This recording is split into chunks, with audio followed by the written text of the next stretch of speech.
बाबू हो गया था हमारा 5 महीने का, तो हमने काट लिया 5 महीने का केक। उसके बाद में दूसरे दिन थी होली, तो हमने होली खेलना शुरू किया। एक्चुअली बुआ और फूफा लोग ही थे, तो इनके साथ ही होली खेल रही थी। भी मेरे फूफा जी हैं, बाकी एक और बहन आई, उसके साथ में एक और आई, तो एक बुआ की लड़की थी, एक और बुआ के रिलेटिव में थी। तो इन लोगों के साथ में होली खेला। उसने मुझे गुलाल लगा के पैर छुआ, फिर मम्मी को भी गुलाल लगाया, मम्मी भी लगाई। फिर हम एक दूसरे के साथ किए बहुत सारी मस्ती। मौका नहीं मिलता बाद में, कब होली में मैं मायके में रहती। उसके बाद में नहा धो के तैयार होके हम लोग निकले। हमको जाना था कुर्ला, थोड़ा काम था, तो हमने लिया टिकट। टिकट लेके प्लेटफॉर्म पे पहुंचे और बहुत गर्मी थी, दोपहर था तो धूप भी बहुत था और प्लेटफॉर्म बिल्कुल ही खाली था। अगर बाकी दिन मुंबई में इतना ही भीड़ रहे तो क्या ही बात है, और ट्रेन भी बिल्कुल ही खाली था। फिर हम लोग पहुंच गए थे कुर्ला, वहाँ पर गए, थोड़ा कुछ सामान लेना था, लिया। उसके बाद में फिर कुर्ला से टिकट लिया।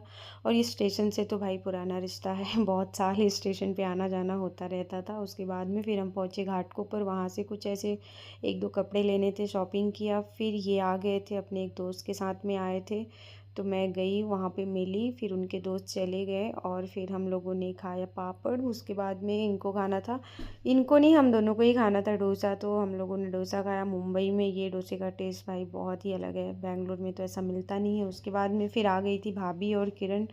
फिर हम लोग गए स्टेशन पे, आने वाले थे विनय भैया, किरण के हस्बैंड, और एक पत्थर पे देखो हम लोग कैसे बैठने के लिए लड़ रहे थे। फिर आ गए थे विनय भैया, वो लाए थे गुजिया, थोड़ा थोड़ा गुजिया खाया। उसके बाद में होली खेलना शुरू किया कि ये नंदोई है, तो ऐसे था कि ठीक है भाई नंदोई के साथ भी खेल लो। तो ऐसे मैं उनको थोड़ा सा लगा रही थी कि ठीक है यार, इतना बच बच के खेलोगे तो नहीं होता है। फिर उसके बाद में भैया ने लगाया इनको, और एक दूसरे के साथ सबने होली खेला। फिर भैया भाभी को भी लगाते हैं। उसके बाद में फिर थोड़ा बहुत होली हम लोग भी खेल लिए आपस में, खेल लिए। फिर जो कलर बचा था, फिर ऐसे हुआ कि चलो भैया ने भी लगा दिया मुझे, इन्होंने भी लगा दिया। फिर भैया ज़बरदस्ती ऐसे डालने लगे, तो मैं बोली ठीक है यार, जब डाल ही रहे हो तो मैं भी बढ़िया से लगा ही देती हूँ।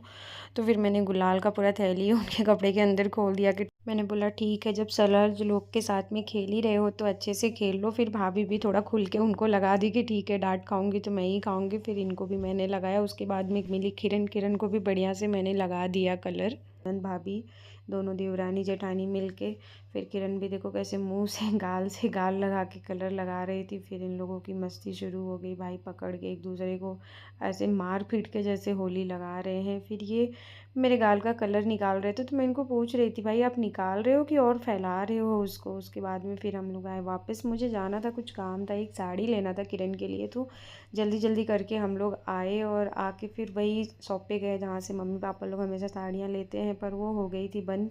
फिर भी हम अंदर गए, बात बात किए, उन लोगों ने बोला नहीं सर आप चले गए हैं, सारा कुछ बंद हो गया है, तभी खोलेंगे।